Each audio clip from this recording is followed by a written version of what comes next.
परमेश्वर ने कहा, धर्मदास, मैंने उनसे कहा, परमात्मा बता रहे हैं, धर्मदास जी लिख रहे हैं कि मैंने उससे कहा कि सुन ले आदेश परमपिता का कि ये भोली आत्मा तेरे साथ आ गई थी, इन्होंने तो गलती की सो की, पर तूने इनका कैसा सांग निकाल रखा है, कैसे कैर ढा रहा है इनके ऊपर तू। कोई गधा बना दिया, कोई गधी बनाई, कोई कुत्ता, कोई कुतिया, किसी का बेटा मर गया, किसी की बेटी मार रहा है, हाहाकार मचा रखे। तो इसने कहा कि पिताजी ने मुझे श्राप दिया था, और जिस श्राप अनुसार मुझे भूख लगती है तो मैं तो इनको खाऊंगा, बनाऊंगा, पैदा भी करूंगा। परमात्मा ने कहा कि चल, इन्हें गलती कर दी तो खा भी रहा है, सारे काम कर रहा है, फिर इनके किसी का हाथ कटे, किसी की टांग कटे, कोई अंधा, कोई कैंसर से पीड़ित, ये जुल्म क्यों कर रहा था इनके ऊपर। तब इसने कहा कि मैं तो सत्य का राज करता हूं, मैंने परमात्मा को वचन दे रखे हैं, और जैसे कर्म जो करेगा वैसे भोगेगा, मुझे इसमें कोई लेना देना नहीं है।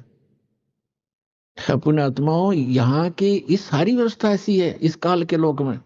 एक तरफ तो सरकार शराब के ठेके, फीम के ठेके, भांग के ठेके खोलती है, और फिर शराब पीकर कोई इधर उधर जाता है उसको अंदर कर देता, तेने शराब पी कर गलत गतिविधि की, और शराब पीकर रामायण बचेगा, वो भांग पीकर रामायण पढ़ेगा, गलत गतिविधि करेगा वो।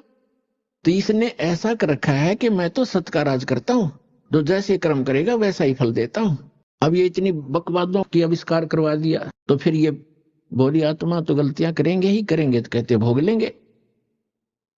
इसने थोड़ा लेना देना, इसके हम इसके बच्चे नहीं है, हम इसके बच्चे होते तो ऐसा दुख देता ही है।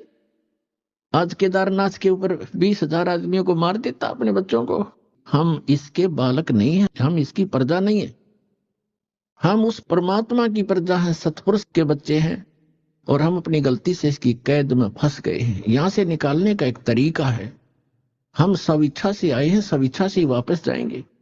जब हमारी यहाँ के लोग से दुखों से इतना मन हट जाएगा, और वहां के सुख से हम इतने प्रभावित और प्रेरित हो जाएंगे, और फिर सतभक्ति करेंगे, तब हम वहां जा पाएंगे। इसलिए आपको सारा ज्ञान प्रमाण दिखाए जा रहे हैं, ताकि आपका यहां से मन हटे और भक्ति पर डटे, और फिर वहां चलेंगे हम।